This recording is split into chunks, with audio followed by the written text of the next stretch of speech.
Can trees help shade city residents from crime? Well, not exactly, but Keith Oppenheim explains why greener streets are often safer ones, too. Walking down the street, you may not even notice them. But according to a new study, trees do a lot more than give shade. 9 years ago, environmental scientists at the University of Illinois decided to look at the impact of greenery in the inner city. They chose 2 Chicago public housing projects, both of which had some buildings with lots of trees nearby and some with practically none. From a scientific point of view, it's really a setup made in heaven, because you have identical physical settings and people who are assigned to those settings blindly, and the only thing that really differs from one building to another is the amount of greenery around it. The researchers hired local residents to gather the data. Well, I noticed, where there was no trees, there was more violence.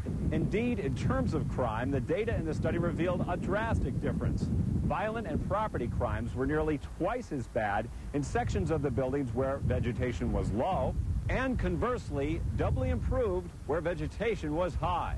Why? One explanation, greenery creates a natural gathering space for neighbors and ultimately stronger ties to a community. Such ties can create an atmosphere where children are better supervised and buildings better watched. These surprising results led the study's authors to make strong recommendations. Mayors and city councils and urban planners and landscape architects should insist that there be nature at every doorstep. In Chicago, I'm Keith Oppenheim reporting.